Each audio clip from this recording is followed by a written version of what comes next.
여러분, 강원도 산속에 조용히 묻혀있는 충격적인 숫자들을 아십니까? 사람들이 몰려들 것이라며 14조 원이라는 천문학적 자금이 투입된 이 땅. 하지만 그 뒤에 남은 것은 수십만 평의 폐허, 10년이 넘도록 불이 한 번도 켜지지 않은 유령 건물들, 그리고 2억 원을 투자하고 200만 원도 건지지 못한 비극적인 기록들입니다. 어떻게 이런 일이 한 지역에서만 반복될 수 있을까요? 왜 우리는 땅에 돈을 묻어두고 그걸 다시 파내지도 못한 채 체념해야 하는 걸까요? 그리고 무엇보다도 이 모든 실패의 진짜 비용은 과연 누가 지불하고 있는 걸까요?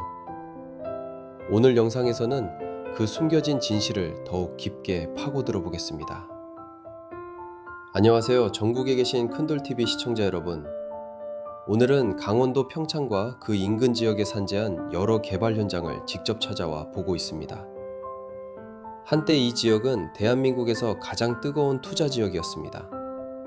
고속도로 개통, 올림픽 유치, 각종 관광단지 조성 등 수많은 호재가 발표될 때마다 사람들은 이곳의 미래가 이미 보장된 듯 열광했었습니다. 하지만 오늘 여러분께서 보고 계신 이 풍경은 그때의 기대와는 너무나도 다른 현실입니다.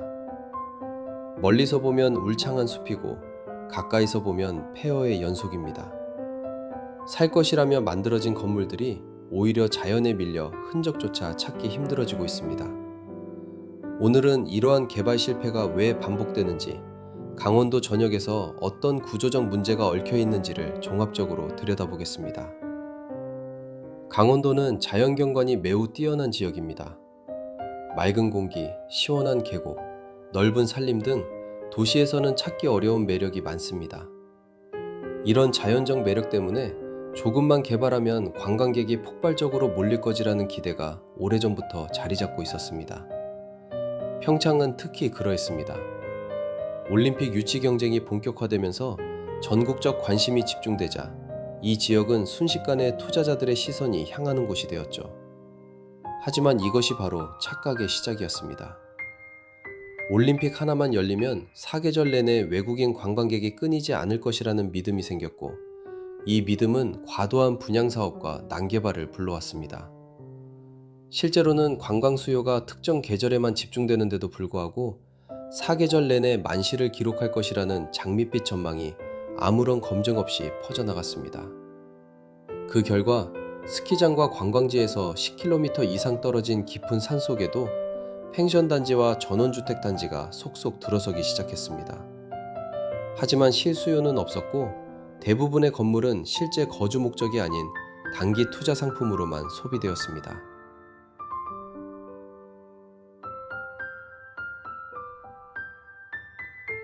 당시 분양시장에서 가장 흔하게 쓰인 말이 바로 확정 수익률 보장이었습니다. 1년 동안 10% 보장, 2년 동안 10% 보장 같은 문구는 사람들에게 안정적인 투자라고 착각하게 만들었습니다. 하지만 이런 수익률은 관광객에게서 나오는 수입이 아니라 후속 투자자들의 분양대금으로 메우는 구조였습니다. 즉, 본질적으로 지속될 수 없는 시스템이었다는 의미입니다. 게다가 많은 사업장에서 정기예금증서 같은 용어를 사용해 마치 금융기관에서 발행하는 안정적인 상품인 것처럼 꾸미기도 했습니다. 하지만 실제로는 예금자 보호 대상도 아니고 지급 불능 사태가 발생하면 투자자가 모든 리스크를 떠안아야 하는 구조였습니다. 그럼에도 이것이 고위험 상품이라는 사실은 적극적으로 알리지 않았고, 투자자들은 현실보다 훨씬 높은 기대를 품고 계약에 참여했습니다. 결국 분양 수익이 끊기자 사업은 도미노처럼 무너졌고 남은 것은 대출과 빚뿐이었습니다. 투자자들은 큰 돈을 잃었지만 사업자들은 대부분 책임을 피해갔습니다. 이 구조적 문제가 수십 년간 반복되어 왔다는 것이 더욱 놀라운 사실입니다. 현재 강원도 곳곳에서는 10년에서 20년 가까이 방치된 펜션 단지와 전원주택이 의외로 많이 발견됩니다. 겉보기에는 숲에 자연스럽게 묻힌 듯 보이지만 가까이 다가가면 건물 외벽의 자재가 바람에 흔들려 떨어지고 창문은 깨졌으며 내부에는 잡초가 무성하게 자라 건물 아닌지 산인지 구분이 되지 않을 정도입니다. 마치 시간이 그대로 멈춘 듯한 느낌을 주는 폐허가 곳곳에 자리 잡고 있습니다. 특히 문제는 이러한 건물들이 대부분 개인 소유이기 때문에 지자체가 마음대로 철거하거나 정리할 수 없다는 점입니다. 건물주를 찾을 수 없는 경우도 많고 연락이 닿아도 철거 비용을 감당할 여력이 없어 사실상 방치될 수밖에 없습니다. 이 때문에 강원도의 난개발 흔적은 해마다 더 깊어지고 있으며 자연 환경의 복원조차 어렵게 만들고 있습니다.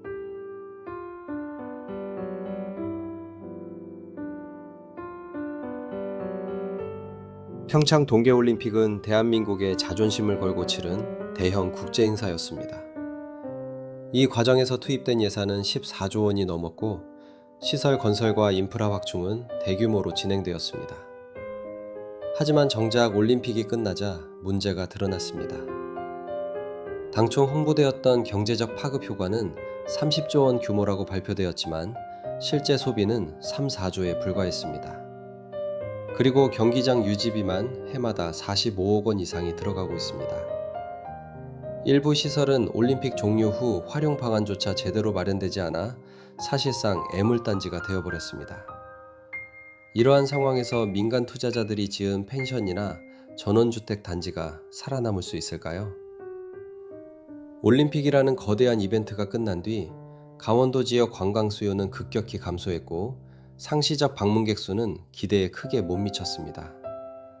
이 때문에 대부분의 민간 투자 사업은 사실상 수익 구조가 붕괴되었고 투자자들은 큰 손실을 떠안아야 했습니다. 강원도 개발 실패는 단순히 투자가 잘못된 것이 아니라 오랜 기간 반복된 구조적 문제의 총합입니다. 첫째는 현실 수요와 기대 수요의 괴리입니다. 현실적으로 관광객이 몰릴 가능성이 거의 없는 지역임에도 기대만으로 수많은 건물이 지어졌습니다. 둘째는 접근성 부족입니다. 고속도로가 개통된다고 해서 관광객이 자연스럽게 늘어나는 것이 아닙니다. 정작 개발지까지는 비포장 도로를 이용해야 하는 경우가 많았고 겨울철에는 눈이 쌓여 차량 접근이 더 어려웠습니다. 셋째는 관광산업의 강한 계절성입니다. 강원도의 겨울철 스키장은 분명 강점이 있지만 여름과 가을에는 방문객이 크게 줄어듭니다. 이를 반영하지 않은 채 사계절 수익을 낼 것처럼 꾸민 사업들이 많았습니다. 넷째는 지자체의 무리한 개발 인허가입니다. 올림픽 유치 가능성이 높다는 이유만으로 충분한 검토 없이 대규모 개발을 승인해 준 곳들이 많았습니다. 이 과정에서 환경 문제도 간과되었고 지역 주민들의 의견도 충분히 반영되지 않았습니다. 이러한 구조적 문제가 겹치며 강원도의 난개발은 한 지역이 아니라 전역에서 반복되었습니다.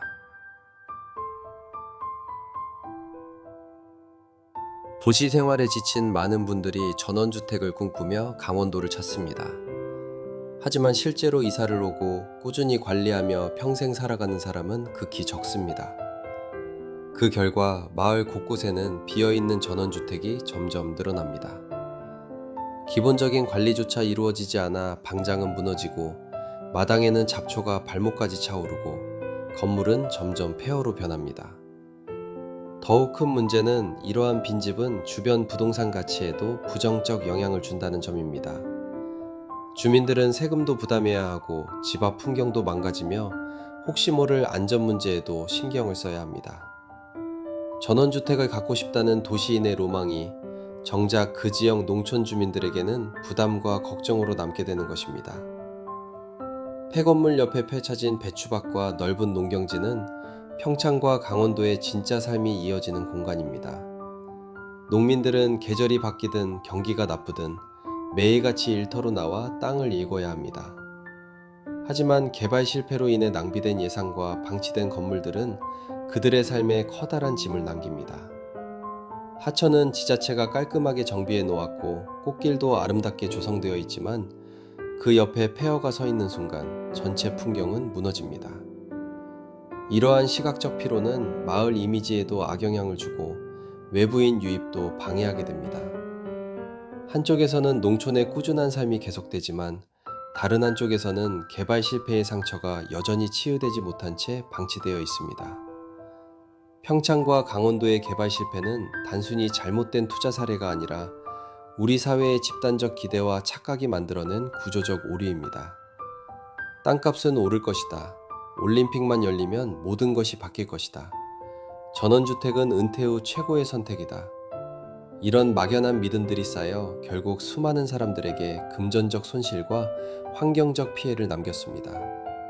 앞으로는 일시적인 기대감보다 실제 수요에 기반한 계획, 개발 이후의 유지 가능성, 그리고 지역 공동체의 실제적 이익이 최우선되어야 합니다. 그렇지 않으면 같은 실패는 형태만 달라 반복될 것입니다. 강원도는 우리에게 이러한 교훈을 가장 극적으로 보여주는 지역입니다. 전국에 계신 큰돌TV 가족 여러분, 오늘 영상이 유익했다고 생각하시면 구독, 좋아요, 댓글로 응원 부탁드릴게요. 큰돌TV는 다음 영상에서도 더 깊이 있는 정보를 전달드릴 수 있는 이야기로 찾아뵙겠습니다. 감사합니다.